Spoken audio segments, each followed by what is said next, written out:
Halo semua, kami dari kelompok B akan menjelaskan apa saja sih yang ada di paragraf toolbox. Video ini dibuat untuk memenuhi tugas UTS mata kuliah KPI 2 yang diberikan oleh Bapak Ida Bagus Sugangga, STP, selaku dosen pengampu. Sebelum kita masuk ke materi, izinkan kami memperkenalkan diri terlebih dahulu. Dimulai dari saya, Kadek Dwi Arianti dengan NIM 25020100009. Adapun teman saya, Ini Kadek Chandra Mertadewi dengan NIM 250201008. Dan saya Noyan Deswita Petrianti dengan NIM 25020010011. Oke, jadi di sini kami memilih topik terkait penjelasan paragraf toolbox. Paragraf toolbox ini berada pada menu home bar. Pada toolbox paragraf terdapat 9 icon. Dengan toolbox paragraf kita bisa mengatur posisi teks, rata kiri, kanan, tengah, maupun rata dua sisi. Selain itu, mengatur jarak antar baris, membuat daftar poin atau nomor, menambahkan indentasi, dan mengatur spasi antar paragraf. Jadi bisa dibilang toolbox paragraf ini adalah alat penting untuk membuat teks tampak profesional. Sekarang kita akan mulai membahas satu persatu fungsi tombol yang ada pada paragraf toolbox. Dimulai dari bullet dan numbering, ini digunakan untuk daftar per poin yang biasanya digunakan dalam daftar paragraf singkat tanpa urutan angka. Misalnya tugas harian, daftar kegiatan, dan lain-lain. Seperti contoh, pembuatan daftar kegiatan harian.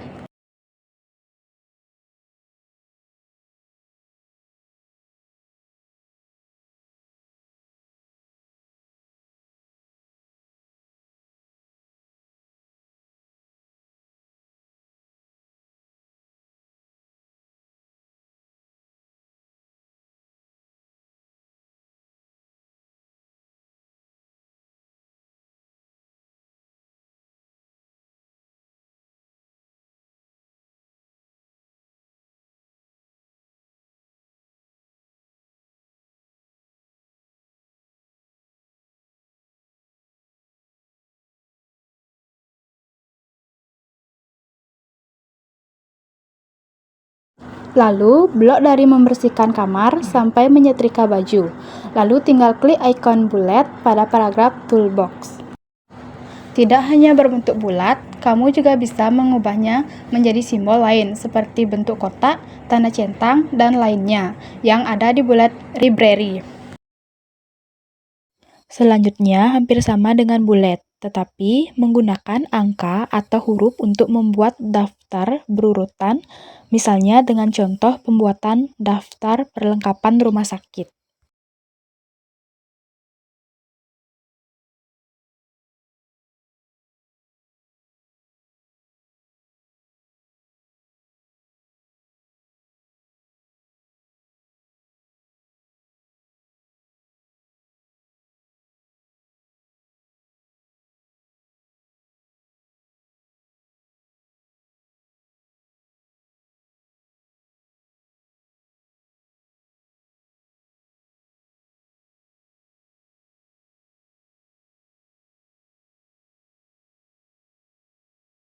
Lalu blok dari kursi sampai komputer, lalu tinggal klik ikon numbering pada paragraf toolbox.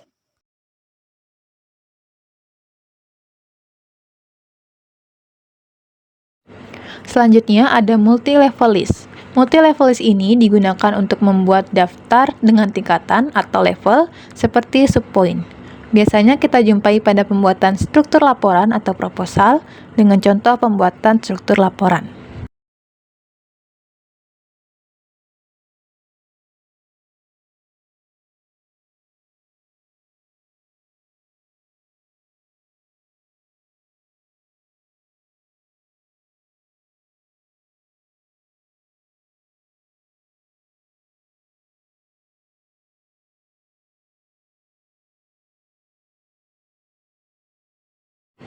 Langkah awal, kita blok baris pertama, lalu pilih multi-level list yang akan digunakan. Setelah itu, kita atur ke numbering pada bagian change list level, kita pilih yang nomor 2.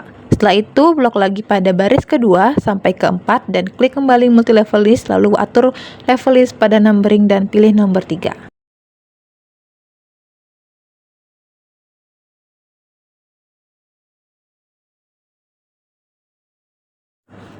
Nah, selanjutnya ada 4 jenis perataan teks. Ada align left, center, align right, justify. Kita bahas dari align left. Ini berfungsi untuk meratakan teks agar berada di sebelah kiri. Center berfungsi agar teks berada di tengah halaman. Align right berfungsi agar meratakan teks berada di sebelah kanan. Dan yang terakhir, justify berfungsi untuk meratakan teks pada sisi kanan dan kiri sekaligus. Ini membuat tampilan lebih rapi seperti di buku atau koran.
Caranya kita blok terlebih dahulu teks yang sudah ada, lalu tinggal pilih perataan yang ingin kita gunakan.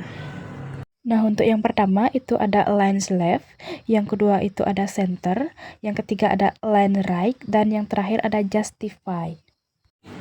Di samping perataan teks, terdapat line and paragraph spacing. Ini berfungsi untuk mengatur jarak antar baris dalam satu paragraf. Kita bisa memilih berapa jarak yang ingin digunakan. Selain itu, kita juga bisa mengatur jarak antar paragraf agar tidak terlihat terlalu rapat. Pertama, blok teks yang sudah ada, lalu pilih berapa spasi yang ingin kita gunakan.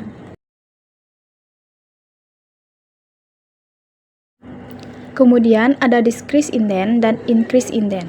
Decrease indent berfungsi untuk mengembalikan teks ke posisi semula, sedangkan increase indent digunakan untuk membuat baris teks masuk ke dalam dari tepi kiri. Caranya yang pertama itu blok paragraf yang sudah ada, lalu klik increase indent untuk membuat paragraf menjadi menjorok ke tepi kanan dari tepi kiri. Untuk mengembalikannya ke posisi semula, klik decrease indent. Lalu ada sort yang berfungsi untuk mengurutkan teks atau daftar secara abjad A sampai Z atau angka 1 sampai 9. Ini sangat membantu kita pada saat membuat daftar nama atau data yang panjang. Dengan contoh berikut, ada beberapa nama mahasiswa Alfa Prima.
Di sini sudah ada nama-nama yang abjad depannya tidak terurut. Untuk mengurutkannya, kita bisa blok terlebih dahulu semua nama, lalu klik sort dan pencet OK.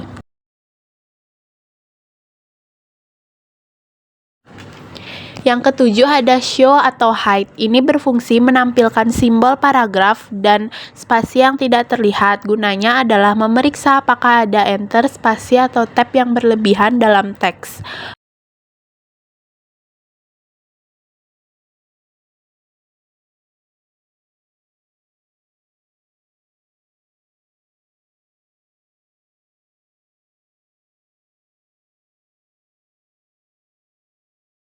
Pada toolbox paragraf, kita klik show atau hide. Lalu kita hapus pada bagian yang berlebihan.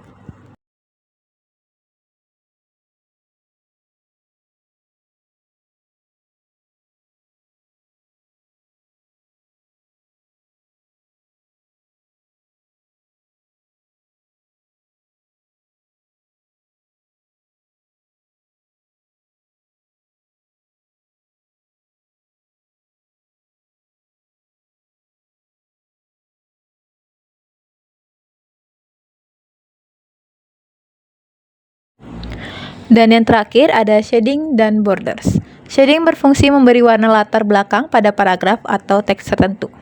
Caranya, blok beberapa kata, lalu kita klik shading dan pilih warna yang kita inginkan.